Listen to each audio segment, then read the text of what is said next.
Alors, voilà. mademoiselle. Alors, Okay. madame. Madame. Je m'appelle Samira, j'ai 2 enfants.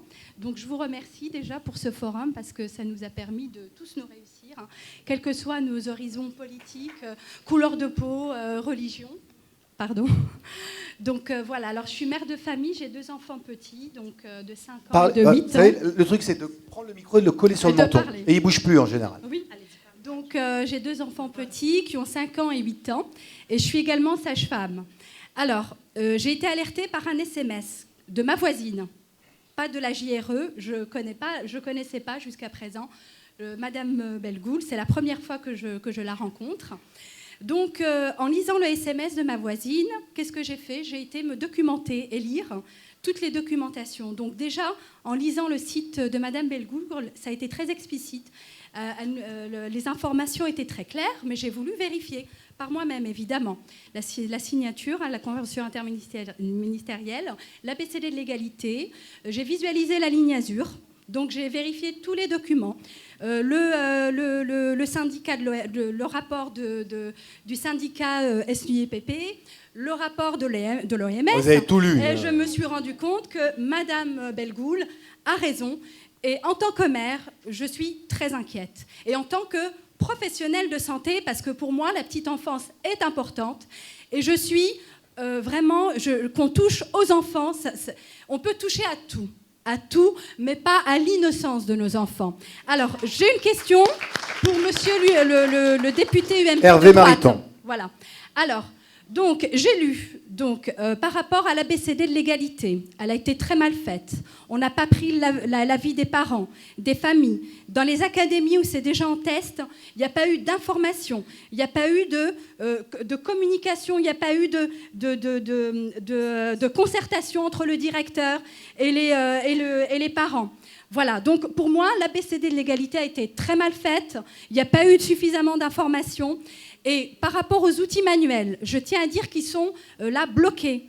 On n'a plus accès à certains éléments de l'ABCD de l'égalité. Mais évidemment, on a tout imprimé, on a tout le reste. Dans les outils manuels, donc je ne suis pas homophobe, j'aime tout le monde. Je ne suis pas sexiste, je suis pour qu'on lutte justement pour le sexisme, oui, exactement. Pour l'égalité des métiers, j'ai des collègues avec moi qui sont sages-femmes hommes, et je les apprécie beaucoup. La communauté gay, j'aime bien aussi, je trouve qu'ils sont très sympas. Bref, les outils manuels dans Mehdi met du rouge à lèvres, Papa porte une robe, Julie qui voyait son ombre en garçon, Mademoiselle Zazie porte-t-elle un zizi? Expliquez-moi, dans ces livres, en quoi on lutte contre l'homophobie et en quoi on lutte contre le sexisme. Deuxièmement, attendez, les ateliers. Monsieur, je résume. Bon, appelez-moi Thierry, ça va aller, mais... La théorie du genre n'existe pas. De tout. Les ateliers, j'ai lu un atelier qui a été fait aux enfants de CE1. Ma fille a 7 ans. Elle ne sait pas parfaitement lire, elle fait beaucoup de fautes d'orthographe. Il y a un atelier qui a été fait pour les enfants dans une classe, je l'ai imprimé, ça vient de l'Éducation nationale. Cet atelier se portait, donc une maîtresse a lu un livre aux élèves, donc la petite fille qui voulait être un garçon. Elle a lu le livre et suite à ça, il y a eu un atelier. Donc il y a les outils manuels, il y a les ateliers durent 2 à 3 heures, c'est-à-dire que, qu'est-ce qu'elle a fait la maîtresse dans cette classe? Elle a pris des enfants par groupe et elle l'a demandé aux garçons, dont un garçon, je ne sais plus le prénom, elle lui a demandé, si tu voulais être une fille, fais-moi un écrit de comment tu voudrais être. Un groupe de filles, si tu voulais être un garçon, comment aimeriez-vous être? Avec le prénom, etc. Alors, on n'est pas dans la théorie du genre, on est dans quoi? Ensuite, il y a les chansons. Zizi, Zézette, je joue pas à la poupée parce que je suis une fille. Non mais, après, il y a les films. Évidemment, les films Tomboy, Le baiser de la lune. Et pour finir, les associations qui interviennent dans les collèges et les lycées, chez nos enfants tout petits. Alors, des associations qui ne sont pas neutres. Donc là, expliquez-moi, on n'est pas dans la théorie du genre, on n'est pas au vu, voilà, les outils manuels, les ateliers, les chansons, Hervé, les livres, Marie, et les associations les ateliers, qui ne sont pas neutres. On a bien compris. Et juste encore une dernière chose. Le rapport de l'ABCD de l'égalité, donc moi, il y a un truc qui me chiffonne. Ce rapport est né d'une enquête de M. Techenet. Donc, M. Vincent Payon, ministre de l'Éducation nationale, a demandé à M. Téchenet de faire un rapport sur quelles sont les mesures de prévention de l'homophobie qu'on pourrait instaurer dans les classes. Sauf qu'on a oublié quelque chose, c'est que M. Téchenet n'est pas neutre. Il est pris à partie du fait de son orientation sexuelle. Voilà. Mais comme nous tous, Hervé Mariton,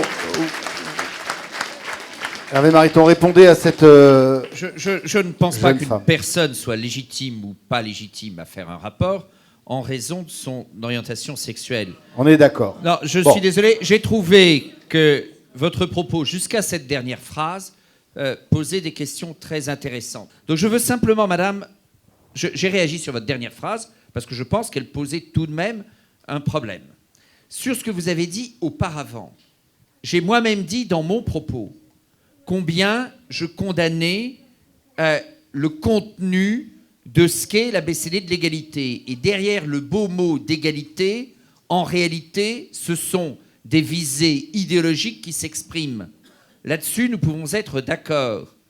J'entends ce que vous me dites sur le fait que ces outils sont disponibles, qu'ils sont en particulier disponibles sur Internet, sauf à avoir été, vous parlez aussi d'un certain nombre de contenus de la ligne Azur, rendus inaccessibles ou corrigés dans une période récente. Tout ceci est exact. Jusque-là, nous sommes d'accord.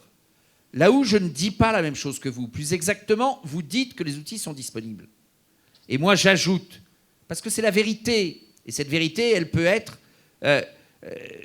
agréable à entendre ou pas, pour servir une cause ou pas, je n'en sais rien, mais j'essaye de dire les choses, compliquant manifestement mon propos en cela. C'est que autant ces outils sont disponibles, autant je ne crois pas, et peut-être que je suis sur une autre planète, mais en tout cas dans la ville dont je suis le maire, et dans d'autres régions en France, je ne crois pas que ces outils soient aujourd'hui. Vous pouvez me dire, il y a un danger pour demain, et je peux rentrer dans ce débat, madame, mais je ne crois pas que ces outils soient aujourd'hui utilisés au quotidien par tous les instituts de France. Est-ce que ces outils existent? La réponse... C'est oui. Attendez. Est-ce que ces outils existent? La réponse est oui.